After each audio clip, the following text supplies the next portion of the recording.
దాస శ్రవణ్ గారు ఒక్క నిమిషం విశ్వేశ్వర రెడ్డి గారు లోకల్ మెంబర్ ఆఫ్ పార్లమెంట్ ప్రస్తుతం ఫోన్ లైన్ లో మనతో పాటు సిద్ధంగా ఉన్నారు. ఆయన ఇవాళ ధర్మేంద్ర ప్రధాన్ ని కలిశారు, education minister, plus Bhupendra Yadav పర్యావరణ శాఖ మంత్రి కూడా కలిశారు. సో ప్రస్తుతం మనతో పాటు చేవెళ్ల ఎంపీ కొండా విశ్వేశ్వర రెడ్డి గారు ఫోన్ లైన్ లో సిద్ధంగా ఉన్నారు. విశ్వేశ్వర రెడ్డి గారు, as a member of parliament, local member of parliament, ఎందుకంటే అందరికంటే కూడా ఎక్కువ లోకల్ స్టాండ్ మీకు ఉంటుంది. సో ఏంటి మీ స్టాండ్ ఏంటి? భారతీయ జనతా పార్టీ స్టాండ్ ఏంటి? ఇది రాష్ట్ర ప్రభుత్వ భూమా, హెచ్సియు భూమా, ఎవరికి చెందాలి? ఎకలాజికల్ బ్యాలెన్స్ గురించి మీకు ఏమైనా అభ్యంతరాలు ఉన్నాయా? ఎగ్జాక్ట్ గా మీరు ఇద్దరు కేంద్ర మంత్రులకు ఏం విజ్ఞప్తి చేశారు ఇవాళ? ఇద్దరు కేంద్ర మంత్రులకు మేము చెప్పినాము, ఒకటేమో ఎడ్యుకేషన్, ఇది ఒక ఎడ్యుకేషన్ హబ్ చేయాలని వారే మాకు ఉల్టా చెప్పిండ్రు. వాళ్ళకి ప్లాన్స్ కూడా ఉన్నాయి. అయితే మొట్టమొదలు ఇది ఎవరి భూములు ఒకవేళ అనుకుంటే నిజంగానే రెవెన్యూ భూమి అది తెలంగాణ ప్రభుత్వంకి చెందిన, కానీ వెనకట నోటిఫై చేసింది కదా.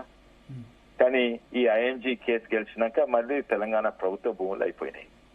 అయిపోతే ఇంతకు ముందు 10 ఏళ్లు టీఆర్ఎస్ ప్రభుత్వం ఉండే వాళ్ళు ఇప్పుడు కొట్లాడుతుండ్రు, అప్పుడు ఎందుకు నోటిఫై చేయలేదు? దాంట్లో నుంచి రోడ్ వేసిండ్రు. ఇప్పుడు రేవంత్ రెడ్డి గారు ఏమైనా చేస్తుండ్రో అదే టీఆర్ఎస్ ప్రభుత్వం దాంట్లో బుల్డోజర్లు పెట్టి రోడ్లు వేసిండ్రు. సో వాళ్ళకి నైతిక హక్కు లేదు.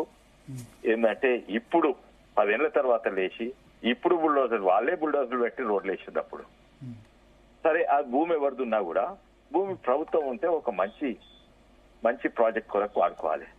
భూములను రియల్ ఎస్టేట్ గా వాడుకుంటే ఆర్థిక పరిస్థితి మంచి లేదు, అందరు తెలుసు. అది ఎవరి వల్ల అయింది? ఆర్థిక పరిస్థితి మంచిగా లేదు రాష్ట్రాన్ని, ఈ ప్రభుత్వం వల్ల అయినా ఇంతకు ముందు ప్రభుత్వం అయినా. అదంతా పక్కకు పెడితే కేంద్ర ప్రభుత్వం ధర్మేంద్ర ప్రధాన్ గారు ఏం చెప్పిందంటే దీన్ని ఒక మంచి ఎడ్యుకేషన్ హబ్ చేస్తామని. వాళ్ళు ఎందుకంటే యూనివర్సిటీ ఆఫ్ హైదరాబాద్ లో ఆల్రెడీ ఫారిన్ స్టూడెంట్స్ ఉన్నారు. అయితే వారు కూడా సీఎం గారికి ఉత్తరం రాస్తారు, మీరు రియల్ ఎస్టేట్ కొరకు 4th సిటీ అటువంటి మంచి కార్యక్రమాలు చేయండి అవి, కానీ ఇది మాత్రం ఎడ్యుకేషన్ హబ్ గా డెవలప్ చేస్తే కేంద్ర ప్రభుత్వం సపోర్ట్ ఇస్తుందని ధర్మేంద్ర ప్రధాన్ గారు రాస్తామని చెప్పిండ్రు తెలంగాణ ముఖ్యమంత్రి గారికి. అట్లే పర్యావరణం గురించి ఈ సాయంత్రమే కలిసిన భూపేంద్ర యాదవ్ గారిని, వారు ఫారిన్ పోతున్నారు, అయినా కూడా మనం కలిసిండ్రు, అందరు ఎంపీలను కలిసిండ్రు. అయితే దీంట్లో ముఖ్యమైనది ఏంటంటే ఇది రెవెన్యూ ల్యాండ్ ఉండొచ్చు, కానీ దీంట్లో కూడా చెట్లు ఉన్నాయి, రాళ్ళు ఉన్నాయి, ఎన్నో జంతువులు ఉన్నాయి, ఎక్స్టింక్ట్ యానిమల్స్. కూల్బర్గ్, నేను ఇంతకు ముందు పార్లమెంట్ లో కూడా కూల్బర్గ్ బోలేనాథ్ అనే ఎక్స్టింక్ట్ స్నేక్ అనుకున్నారు, మళ్ళీ దొరికినాయి, ఇక్కడనే ఉన్నాయి ఈ ప్రాంతంలోనే. అయితే ఇవన్నీ కూడా చెప్పినాం. అయితే తను ఏమన్నారంటే మేము మనకందరికి కూడా తెలుసు, మన ఇంటి ముంగల చెట్టు కొట్టినా కూడా దానికి ప్రభుత్వం కావాలి, ప్రభుత్వానికి ఎందుకు ఏ కారణం కొడుతుంది? ఎలక్ట్రిసిటీ పోల్స్ అడ్డం వచ్చినాయా, లేకుంటే కొట్టనియరు సాధారణంగా. అయితే మన ఇంట్లోన్న చెట్లను కూడా కొట్టరాదు. ఇది ప్రభుత్వ భూములు ఉన్న చెట్లను కొట్టేసుడు, బుల్డోజులు పెట్టుడు, అది డెఫినెట్లీ పర్యావరణకు నష్టమవుతుంది. అయితే ఇవన్నీ మళ్ళోసారి ఆలోచించమని వారు కూడా రాస్తారు, ముఖ్యమంత్రి ఎన్వైరన్మెంట్ పరంగా కూడా రాస్తారు. దీని ఎడ్యుకేషన్ హబ్ గా ధర్మేంద్ర ప్రధాన్ గారు రాస్తారు అని చెప్పిన మాకు. అట్లనే ఇది ఎడ్యుకేషన్ కొరకు ఉంటే తెలంగాణకి ఎక్కువ లాభం అవుతుంది. దీన్ని రియల్ ఎస్టేట్ ఉంటే పైసలు ఇన్ని వాడుకుంటారు ఇమీడియట్లీ, వచ్చే తరాలకు ఏమి లాభం ఉండదు. ఇప్పుడు కాంక్రీట్ జంగుల్ గా తయారు చేస్తారు. ఇవి మాట్లాడడం జరిగింది.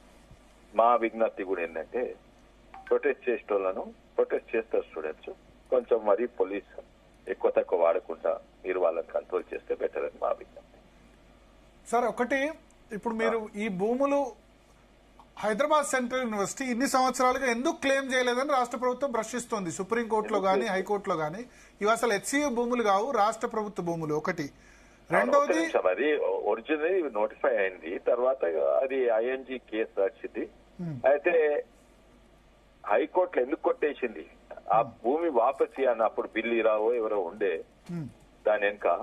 ఇది ప్రభుత్వ భూమి, ఈ భూములు హెచ్సియు భూములు ఈ ఫార్ ప్రాఫిట్ ఆర్గనైజేషన్స్ కి ఇయ్యరాదు అని రాస్తే హైకోర్టు కొట్టేసింది.